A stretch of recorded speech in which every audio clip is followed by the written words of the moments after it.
बराबर करो, ये ऊंचा खाली है ना। हाँ मुंह बाबा हंस रही है, पखा पखा अपन देवा बराबर करो हमें कर। अरे तुमने लड़का क्यों पैदा किया था, जब उसको पढ़ा नहीं सकते अपनी अर्थी चलाने के लिए।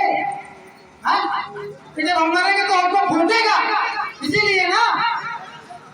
अगर मान लीजिए ये बल्ब लगा है और बल्ब में अगर बिजली का करंट नहीं दिया जाएगा तो बल्ब जलेगा नहीं जलेगा। तुम्हारे घर की रोशनी तुम्हारा बेटा है, अब वो करंट है तो शिक्षा है।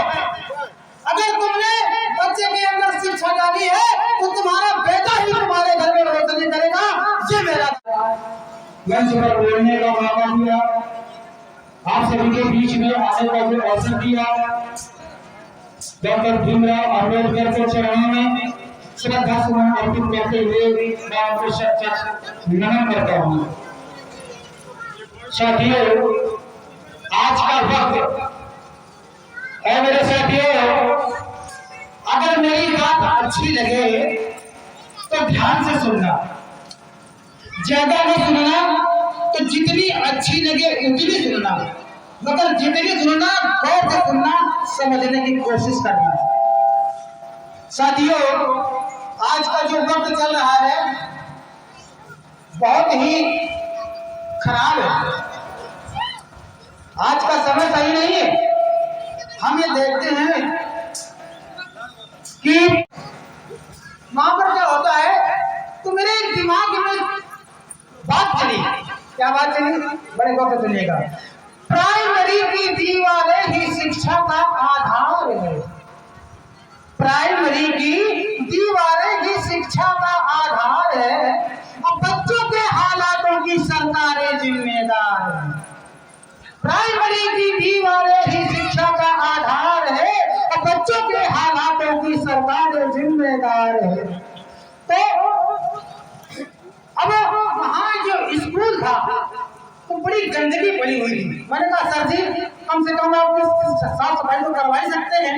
बोले भैया कहा हम करेंगे, क्या रिपोर्ट तो लगाई, तो संडासों से बढ़कर बदबू निकल रही स्कूलों से, संडासों से बढ़कर बदबू निकल रही स्कूलों से, और टीचर भी लाचार पड़े हैं सरकारी इन झेलों से। क्या अब मजबूर है टीचर करे तो आखिर में क्या करे। हाँ, और उसके बस का क्या है, केवल पढ़ाना, और पढ़ाएगा कितना पढ़ाएगा, कैसे पढ़ाएगा। तो टीचर भी लाचार खड़े हैं सरकारी इन झेलों से, और टीचर ही क्या करते हैं अपनी कानूनी सरकारों से।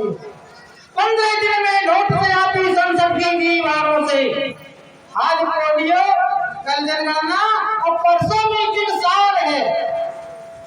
ये कोई अगर गांव की अगर कोई जनगणना है या कोई फरमाइश है, कोई सर्विस है, कोई काम है गांव समाज का, तो वहाँ पर टीचर छोड़े जाते हैं। जैसे वोटर लिस्ट बनाना है, टीचर छोड़े जाते हैं पोलिंग के टाइम पर। तो उसके लिए बताता है कि टीचर ही क्या करते हैं अपनी कानूनी सरकारों से, क्योंकि वहाँ पर आदेश आते हैं, उनको काम करना ही होगा। क्या करना होगा, 15 दिन में नोटिस आती संसद की दीवारों से, आज पोलियो कल जनगणना परसों मीटिंग साल है। आज पोलियो में जाना है, पोलियो लग रहा है, टीचर जाएगा, फिर जनगणना में जाना है। ये उनके ऊपर ये दबाव रहता है। तो टीचर काम करे सरकारी, जबकि जब काम करेगा तो फाइल भी बनाएगा, और जब फाइल तैयार करता है तो सरकारी काम कर रहा है, उसको काम नहीं कर रहा है। तो टीचर काम करे सरकारी, और मैडम जी स्कूल में, अब मैडम जी स्कूल पर ताल पर बैठी है, मैडम जी स्कूल में, और बच्चे सब कमरे के अंदर, डंडा है स्कूल में, ABCDEFG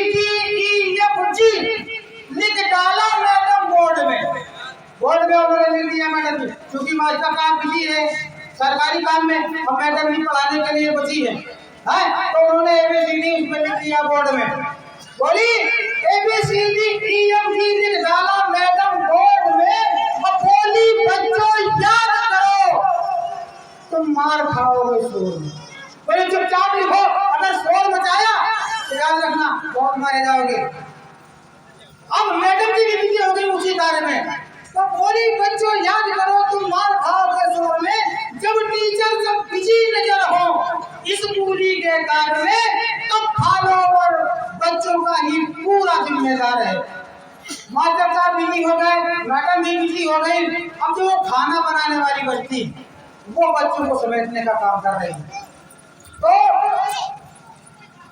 और एक बात, प्राइमरी स्कूल की एक बहुत बड़ी खासियत है कि बच्चा तुम्हारा पढ़े पढ़े ना पढ़े, वहां गुरुओं का बहुत बड़ा वरदान क्या है, बच्चे कभी फेल ना होंगे, गुरुओं का वरदान है।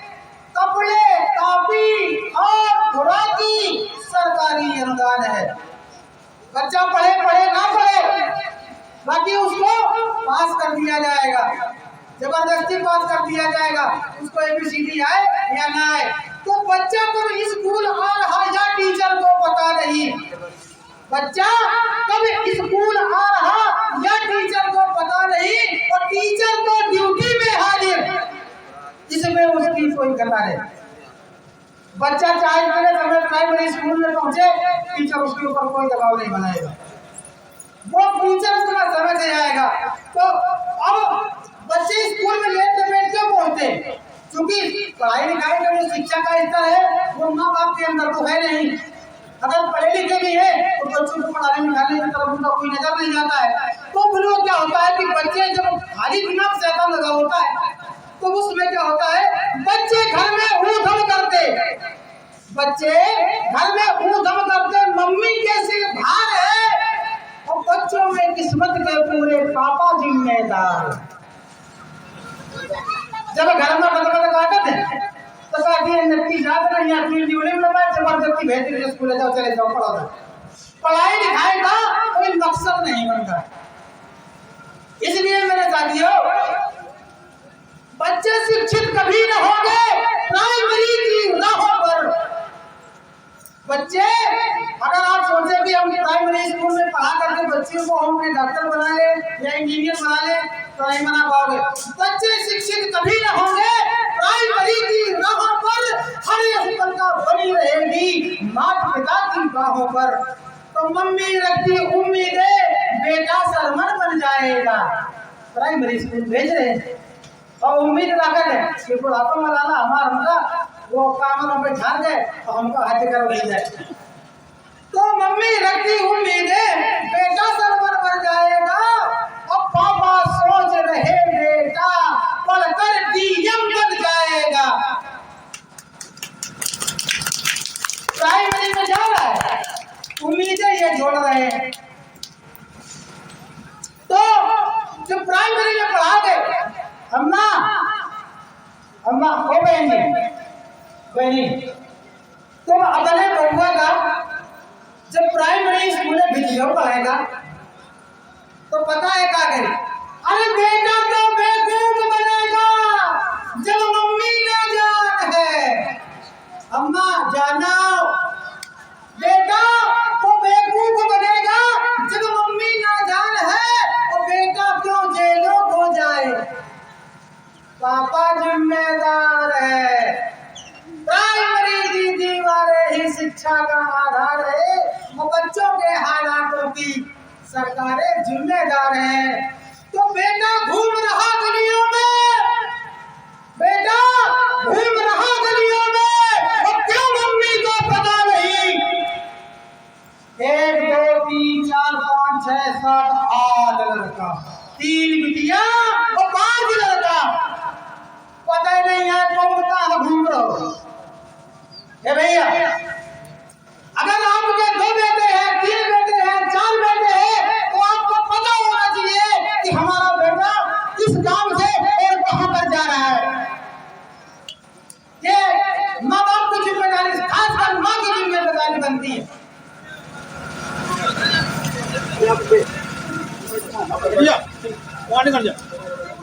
बेटा घूम रहा गलियों में, क्यों मम्मी को पता नहीं, और बेटा पान सुपारी करता और तंबाकू चलत रही। छोटे सी उम्र में हम देखते हैं, ये खासकर हम अपने समाज की बात करते हैं, और ज्यादातर भैया बुरा ना माने, हम चमार रहे, हमारे फेसबुक में आईडी चलती है लालचंद चमार के नाम से, मुझे चमार कहने में बड़ा अच्छा लगता है। और खासकर मैं चमारामन से कहा था तीन ही के लड़का इतनी बड़ी 6 7 8 साल 10 साल की उम्र से पान पुड़िया शुरू कर दे, तम्बाकू खाना शुरू कर दिया, पुड़िया खाना शुरू कर दिया। अरे ये किसकी जिम्मेदारी है? आप अपने बेटे को आप सरवा बनाना चाहती हो, पुड़िया खिला करके, तम्बाकू खिला करके, चलत पिला करके, तो जुआ खेल कर घर कर बेचे और फिर लेबर बन जाए कहीं, वो कर्जा खर्चा पूर्ण नहीं तो रिक्शा भी चल जाए कहीं, क्या करेगा? जब उसके पास इतने खर्चे बढ़ जाएंगे, अरे जब वो अपना पेट भरेगा तभी तुम्हारा पेट भरेगा ना। अपने पेट नहीं भर पा रहा तो तुम्हारा पेट क्या भरेगा? तो बेटा की बुद्धि भ्रष्ट भई, इसका जिम्मेदार कौन है? बेटा की बुद्धि भ्रष्ट भई तो दारू ही आधार है। आपने बचपन से अपने बच्चे को बर्बाद किया है। अब जब उसकी बुद्धि खराब हो गई तब क्या होता है? मम्मी को बेटा पी के तो भाई दारू पिएगा, दारू पीने वाला शेर होता है, नहीं होता भैया? कहते हैं दारू को शेर नहीं कर दो, दूध है जो पिएगा वो दहाड़ेगा, और जब बच्चा दारू पी करके दहाड़ता है तो पूरा घर भटकता है। हाँ, जब मम्मी को भोंकता है तब मम्मी कहती है अरे बड़ा कुजत्ता पैदा होगा, हमारा जिंदा खाए जा रहा है, आई लड़का तो भगवान लोग पैदा हो तो ठीक रहा। अरे बच्चे को तो तुमने तैयार किया है, कुम्हार तुम हो, वो कच्चा खड़ा है, तुमने उसको तैयार किया, तुमने बनाया है, और इसका जिम्मेदार तुम हो, इसीलिए तुम्हें वो मारता है। पहले कष्ट से लेती, उसको पढ़ा लेती अच्छे स्कूल में, तो वहां दो नौबत ना दी कि तुम्हारी पीठी बराबर करो। ये ऊंचा खाली है ना? हाँ, मुंह बाबा हंस रही और खा बखा अपन देव बराबर करो, हमें कर। अरे तुमने लड़का क्यों पैदा किया था? से उसको पढ़ा नहीं सकते अपनी अर्थी चलाने के लिए? हाँ, कि जब हम मरेंगे तो हमको फूटेगा, इसीलिए ना।